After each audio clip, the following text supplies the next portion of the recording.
From Wish TV and the All Indiana Podcast Network, this is the News 8 Daily 8 Podcast, a Wish TV News 8 update. Hi, this is Hannah Mordo, and this is your News 8 Daily. For Monday, September 2nd, it is Labor Day, and there are nearly perfect conditions out there for the holiday. You're starting off with sunshine, low temps. We got down to the 50s this morning. Temps will get up to the mid-70s today, and that humidity will stay low. Getting the smile and confidence you've been dreaming about, all from the comfort of your home, isn't a total mystery with Bite clear aligners. Just don't be surprised if all your friends start asking, what's your secret? Begin by ordering your at-home impression kit today for only $14.95.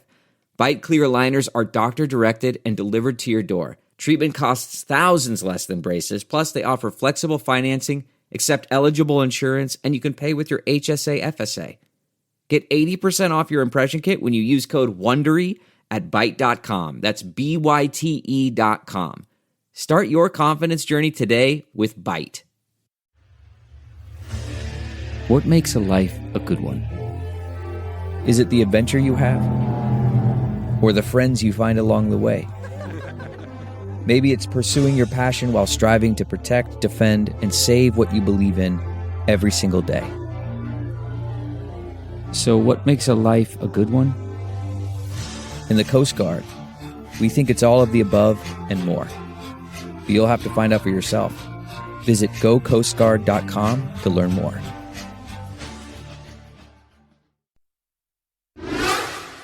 Labor Day drives are less expensive in Indiana than most other states. AAA reports the average price for gas in Indiana is $3.23. Marion County is one of the cheapest spots at $3.16 a gallon. It's pricier in other places, $3.33 in Gary and $3.42 in Bloomington. Evansville is still the most affordable at $3.03. Overall, they are the lowest Labor Day prices since 2021. Switching gears now to sad news overnight. A 4-year-old girl is dead after drowning in Greenwood. Firefighters say they found the child last night at around 9:15. She was in a body of water in a neighborhood near Padre Lane. Investigators say the girl was visiting family and had been missing for about an hour. Police say they attempted CPR, got her to the hospital within 10 minutes, but she didn't make it. Investigators say they do not know how or why she got into the water. Investigators have not said what led up to the shooting of a 17-year-old in Beech Grove. It happened yesterday afternoon near South 9th Street and West Bellefontaine Street. That's a residential area. Police say the teen is in serious condition, but is stable. Firefighters say flames have left 2 houses in Lawrence, a total loss. The fire happened early yesterday morning on White Rabbit Drive. That's a neighborhood along 62nd Street, just east of Veterans Memorial Park. Firefighters say the fire started in one home and spread to the one next door. Crews on scene say it was initially too dangerous to go inside, so they dealt with the fire defensively. Authorities say no one is hurt. A new degree program at IU Indianapolis aims to teach the next generation of local leaders. Our Danielle Zukoski shows us.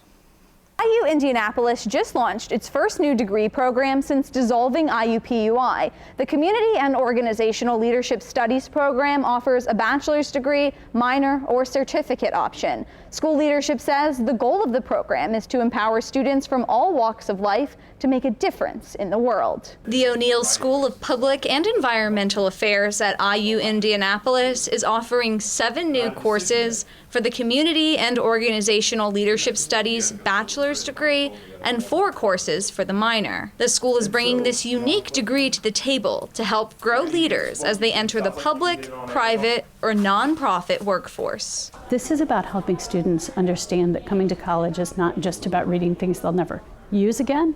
It's really about learning things that are going to make a difference. The school is offering a class taught by sitting Fishers Mayor Scott Fadness. The class is called The Call of Public Service. It focuses on all aspects of careers in public service.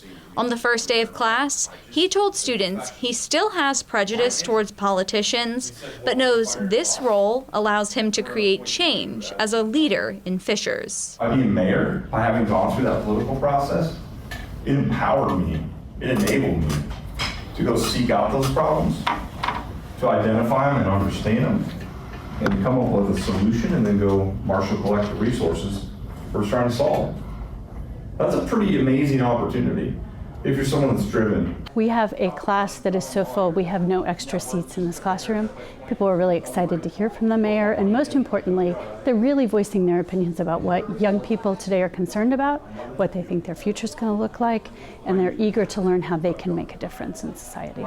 I do want to run for office in my hometown of Texas, and so having the insight from a mayor right now, being the first mayor, Fishers, it's really empowering, very insightful to kind of gain that knowledge and kind of access his brain and pick his brain all the semester long. I see myself on a similar path to him. I hope to be in elected office someday, maybe.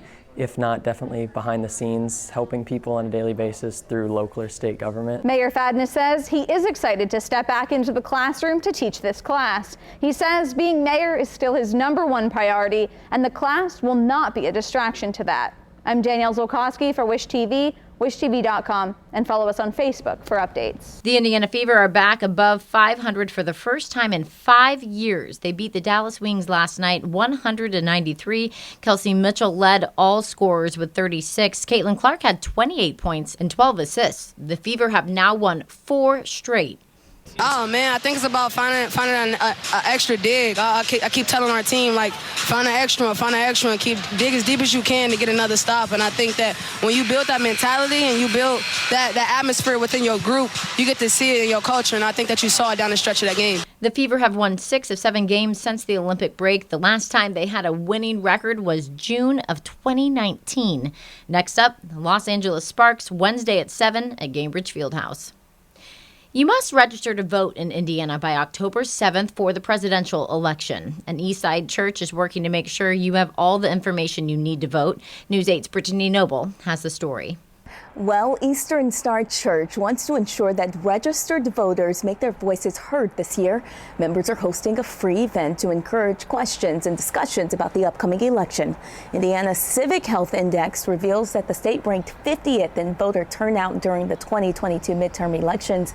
Reverend Nicole Barnes of Faith in Action is speaking out about the need for Hoosiers to be politically active. Particularly local politics matter. So while there's a lot of energy at the top of the ticket, the state of Indiana, our governor is up for election. Mm-hmm. We have various Senate seats and representatives up for election. Reverend Barnes will sit on the panel hosted by the pastor of Eastern Star Church, Pastor Jeffrey Johnson Sr. That important voter engagement discussion will be on Wednesday, September 4th, 7:00 p.m. at the Eastern Star main campus located at 5750 East 30th Street in Indianapolis. The information about this free event is on our website, wishtv.com. I'm Brittany Noble for Wish TV, wishtv.com, or follow us on Facebook for updates. Check your Powerball tickets closely. 2 tickets worth $50,000 each were sold in Saturday night's drawing. The winning tickets were bought at the Mimi's Market in Lebanon on West South Street and at Speedway number 5182 on Madison Avenue in Southport. If you didn't win, you still have a chance tonight. The jackpot is up to $80 million. This morning, we're sharing memories, at least some of them, from the storied Central Indiana concert venue that seems like it's had as many names as shows. It's Ruoff now. It was Verizon Wireless for me. Scott Sanders says it was Deer Creek when he grew up. As we celebrate 70 years and the Music Center reaches 35, the boss pinned a few of us down for some recollections. Felicia Michelle has them.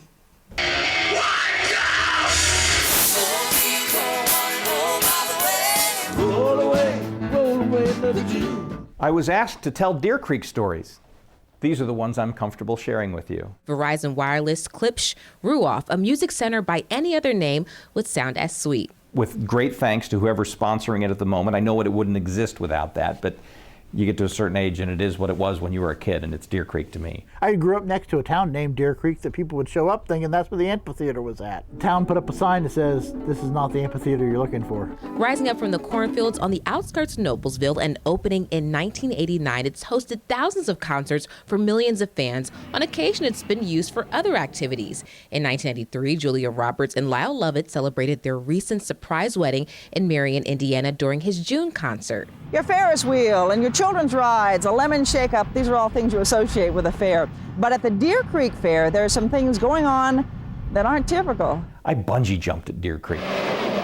And they'd strap this bungee on your ankles and jump into the lake. I think I did that before a Soul Asylum concert, maybe. This truly was a fat show, and that isn't just saying like indie rocks or anything like that. Today was banging. Under a canopy, there were dozens of fans who didn't mind just listening. Our seats are on the lawn. We didn't even make it to the lawn, and it poured down, and we came over here. I went to a Kiss show at Deer Creek. Yes, Kiss. And it rained so hard sideways that we were all terrified that we were going to watch Paul Stanley be electrocuted on stage. The music skews mellow. I always stayed away from the Grateful Dead and the Fish and the Dave Matthews. That's just too intense for me. But one band showed up in our archive so many times you'd think they were on Shakedown Street. Deadheads at Deer Creek, 718. They come to Deer Creek, these people known as Deadheads. I'm a Deadhead. Always have been, since college. This is about life, man. It's live your life the way you want to live your life, you know? Don't do what everybody tells you to do, man, you know? Be your own self. I have the first album that the Grateful Dead put out. We made it! Yeah! Wish TV chief photographer Steve Schweitzer got to combine the job he loved with the music that he loved, including this tale he put together back in 1991. One quick peek up my skirt for your extra ticket. That's right, I'll gladly lift my skirt for your extra ticket. As a photographer, somebody big would come to town and you'd go down and you're in the mosh pit. You were allowed the first 3 songs. Just one ticket, that's all I need. I got some memories, and I got some memories I can't remember. Some of those Grateful Dead concerts were a lot of fun. From the looks of things, being a Deadhead means chilling out, not making waves. It's music that literally moves fans to dance in the aisles. These are Deadheads, city-to-city followers of the Grateful Dead. They came regularly. The true Deadhead is quick to say that they're a relatively calm, non-combative bunch. I've been seeing them since 1977. My vacations are all evolve around them, and it's my hobby. It's my love, my music. A little bit different thinking than the general public, but I don't think they're any type of troublemakers. Probably the most peaceful people on earth. Yeah. You could have a heavy metal concert with people bashing heads. The annual congregation of Deadheads was not always full of peace, love, and rock and roll, especially in 1995. Hello, this is Deer Creek Incident 7-3. It was here authorities estimate 3,000 people without tickets made a sudden rush for the fence trying to get into the sold-out show. The melee prompted state police to activate a riot squad. Deadheads got a little excited last night. You know, we were having a really good time, and it was a rockin' show. This is one of the best show they've done in like ever. But these fans will probably bounce back. After all, another show is just a Volkswagen bus ride down the road. Oh, you can see that it's true. You just heard a taste of Steve Schweitzer's fun story about the Grateful Dead back in 1991. You can find the full video and the rest of our 70th anniversary stories online at wishtv.com. You'll find the series celebrating Wish TV's 70th anniversary, highlighting newsworthy moments throughout the years at wishtv.com. This has been your News 8 Daily. From Wish TV, I'm Hannah Mordeau. Watch us on Wish TV and wishtv.com, and follow us on Facebook for updates.